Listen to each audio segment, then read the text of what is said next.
Good morning, students.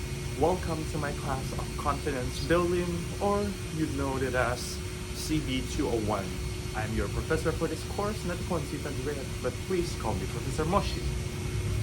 In our course, sadly, as we all know, it's the COVID-19 pandemic, so we have to study online. And from my experience, I know that most of you guys will postpone or rather not watch my videos.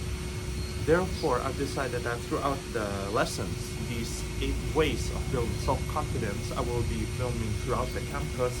So in a way, you guys would learn about this place when you come.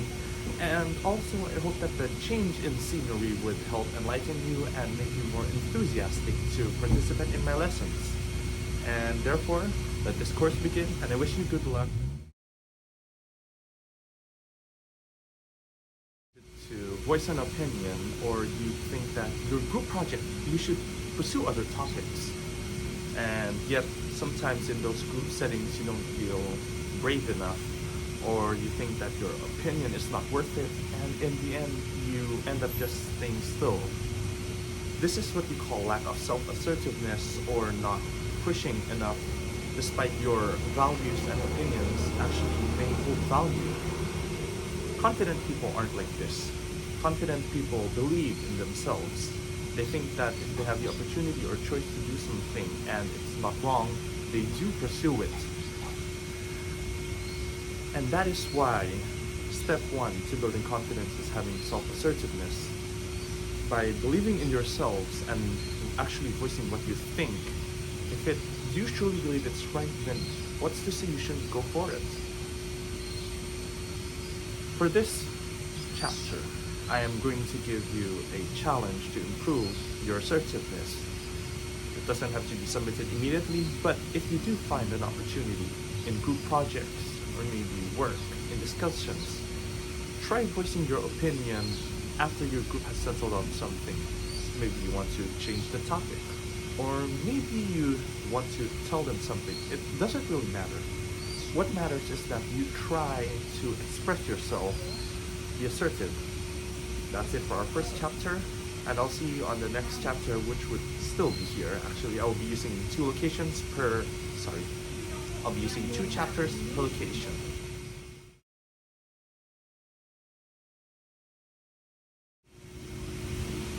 We quickly go on to our second chapter, which is technically related to our first chapter, and that is fear of rejection. This applies to a magnitude of topics, not in just work. I think the most prominent one that you single lads out there are familiar with is date rejection. You wouldn't want to approach people in bars and ask them out only to be rejected. You fear humiliation. You feel that you're degraded, that, oh, am I not worth it for them? Being confident is not about not being afraid of rejection anymore. It's rather getting accustomed to it and seeing the pros in it. You see, confident people don't have fear of asking out, and therefore as a result they've passed through many rejections. This does not make them numb. They do still feel hurt, but what goes on is they use those stuff and they think. They change accordingly to rejections. And this is what makes confident people confident. They know what's going on, and it's not because they feel numb. As for this chapter, my homework will go like this. I would like you to, don't worry, I won't let you go ask out your crush. I think that would be way too much. And you may think, what would I want your homework to be then? The next time you're purchasing something from local vendors, try haggling. Try asking them for a discount. This isn't in your normal nature for most people, so doing this would make you feel uncomfortable and you're afraid to be rejected. Not only that, you would also fear the repercussions. Maybe the vendors would get mad. However, this is a great stepping stone in building your, your rejection, in that you won't feel scared as much anymore, and I hope that this brings you to the next step of your confidence. That's it for today's course. We'll see you next time.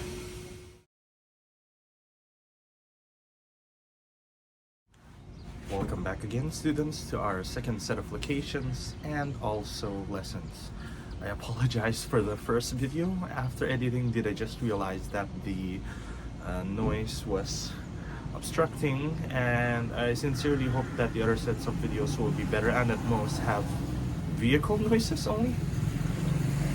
To our back is the Dome Building, which is a prominent location in our university, and I do hope you'll get to visit it one day. But that's not the point of today, right? As you can see, we're in a more heart-to-heart talk stance, and I'll try to modify the camera views and so that besides the location, your viewpoint of me would also be different and vary per lesson. So let's begin today's lesson. For our first topic, it's comparing yourself to others. You know it well. You may be scrolling in social media, Twitter, TikTok, Facebook, Line, Instagram, X, and so much more.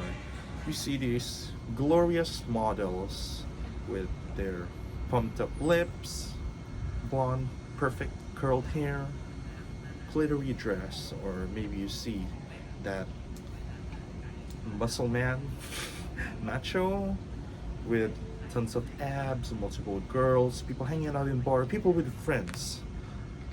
There ought to be something that you envy. This is called comparing yourself to others. But you do realize there's a flaw in this. You see, in social media, if you got mediocre score, you wouldn't post it. If you lived a totally normal day, you also wouldn't post that video either. What people post on social media is cherry picking. They pick out the perfect, or not even perfect, but actually more of like peak moments, something that they deem interesting. And this is where you are wrong when comparing with others, because most notably, people present themselves in extreme ways. They want to be wow. They want to surprise people. And you comparing yourself when you ought to know that you know every quality of yourself and you compare it only to one single aspect of person. This would no doubt end up in an unfair comparison. And therefore, this is my homework for this chapter. I would like you to pause using social media for a while. Of course, I wouldn't exclude stuff like Messenger, Line, or whatever you need to do your work, but just for a while, stop seeing those glamorous people having fun in bars and realize that you actually can live without those. It isn't necessary for your life and would be better for yourself in building up your confidence. Because without comparing yourself to others, you only have yourself to compare. And let's go on to the next topic.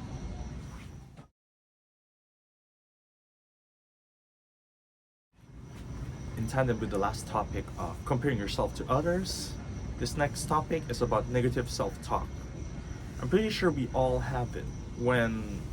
Most notably, this is for me. I am not sure if this applies to you all, but maybe when you are being pushed to a position of leader, maybe you're being complimented. Oh wow, your singing is so good. You're so smart. How could you have done that homework? Did you really do that? That's so amazing. Despite being accepting of those compliments, sometimes deep inside of you, you push out that inner monologue of, no, I'm not actually that good. Oh, I'm not deserving of these praises. That is negative self-talk. Not to be confused with being humble, but these two really have a thin line against each other, and that is where you have to watch out. Negative self-talk is depreciating yourself more than necessary, while being humble is more of knowing where you stand. To improve your negative self-talk, try to find faults in those inner monologues you have. Try picking out positive aspects of yourself. Like, do you think you're truly that bad? Surely there are other people out there who you beat them, right? And as for this unit's homework, whenever you have an inner monologue like these negative thoughts, I want you to think of something good in contrast to that. Try to make this a habit, a recurring habit of yours, that whenever you try to talk down yourself, you instead, or maybe in tandem with that, bring up something good, soon you will build up, and at the very least, you would be having neutral self-bad thoughts. You'd think bad stuff of yourself, then you will shift to good stuff. Eventually, and this is what I hope happens to you guys, is that you will only think about good stuff of yourself and not self-depreciate. That's it for today's lessons and location. And I hope you look out to the next location that I'll be filming. Goodbye, students.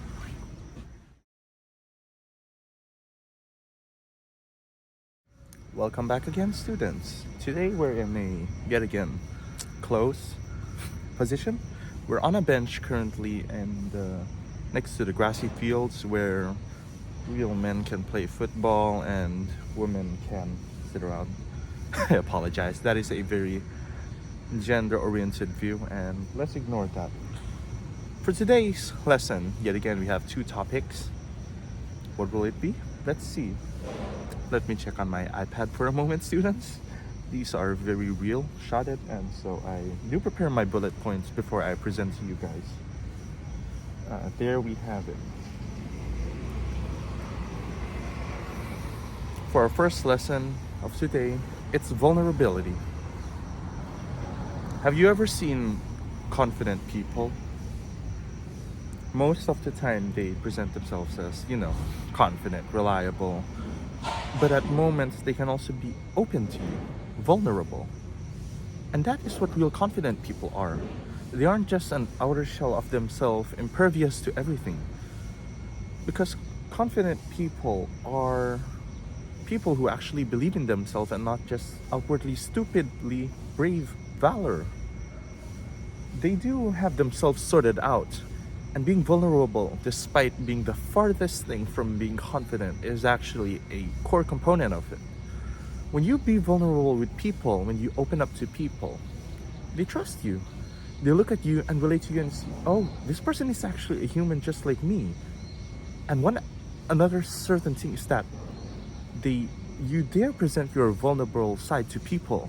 They would see you as confident, to be brave enough to show this side of you to other people. So this leads to my homework for this chapter, which should be pretty obvious, is that try finding a friend, a family member, and presenting something vulnerable of you to them. For example, this is very embarrassing, but I'll be sharing this to you guys as well.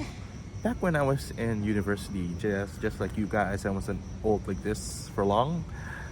I wanted to cosplay as a female character, and I told my parents about it.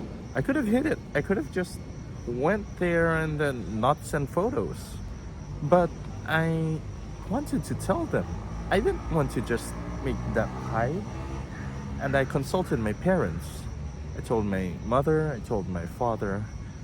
As expected, it was hard for them to take in. But eventually, when they adjusted to that view, I was actually very happy. I didn't feel nervous anymore. I didn't think, oh shit, how should I hide these? I became more open and, in a sense, more confident in myself.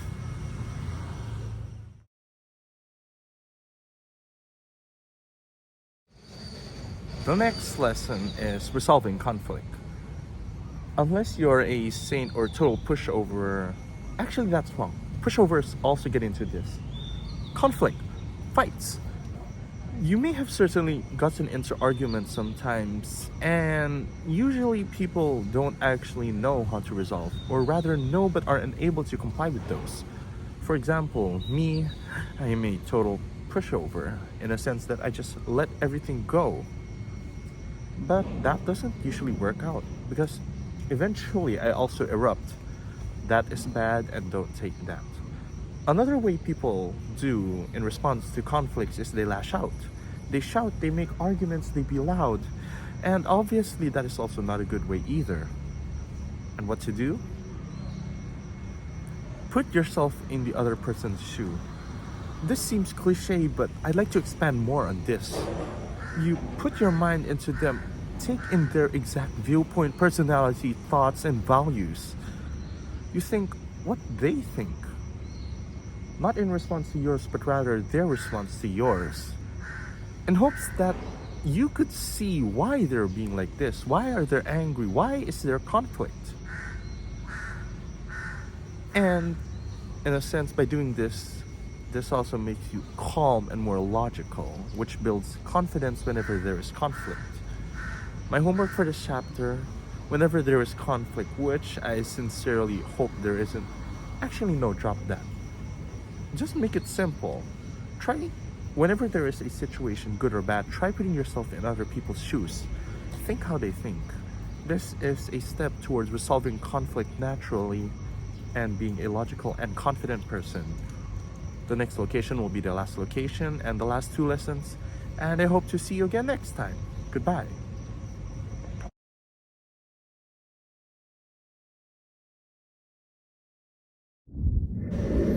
Good morning, students.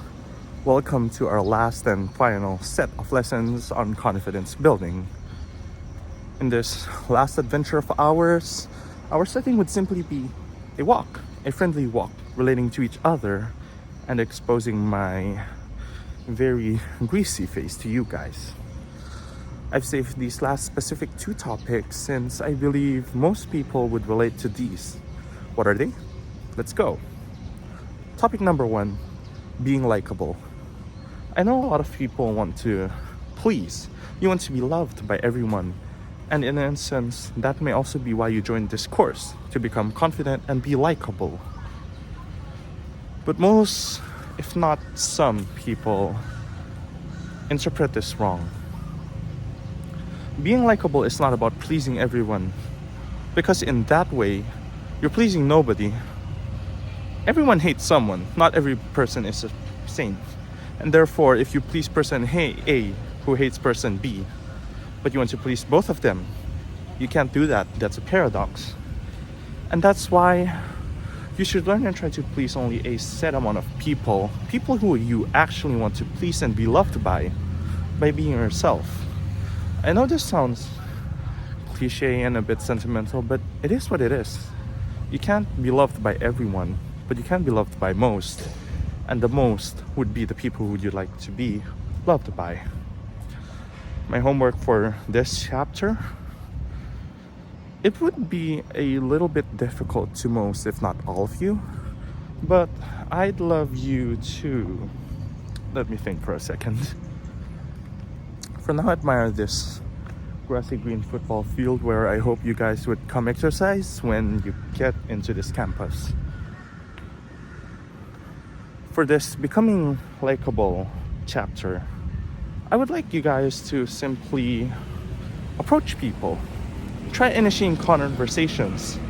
In a sense, this is also a way to build your confidence and also a way to gauge yourself. How do you please other people?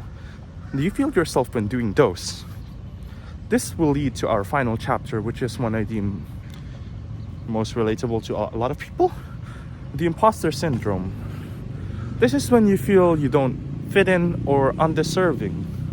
Maybe you got into university and you see your classmates performing so well, they're getting A's, they're studying all the time. Well, you don't even have the motivation to do that. Maybe you just wanted to play games and you feel, am I really a part of these people? You see, most people actually, unless they're so close to you, they wouldn't care. And this is what you need to learn to realize, is to not care about other people's opinion. Because frankly, most people only have room to care for themselves and at max maybe 5 or 10 people around their inner circle. As of now, I still don't remember most of you guys. And I don't really care if you're studious or if you're just a game addict, as long as you pass. You see? This is what you need to learn. And the imposter syndrome is that you just need to be confident with yourself and not care about what others people think, since in factually they don't think about you. So you might be wondering, how would I address homework for this chapter, the final chapter? And actually, none. There's no homework for this chapter. I believe that you will do this without evidence of presenting it to me, but I simply just want you to live your life and not care about other people's opinion who don't matter. Be confident in yourself and just live your life. That is it for our course in confidence building. I hope you guys truly watched every video that I filmed. I hope I see you on campus in next year. Goodbye, students, and good luck.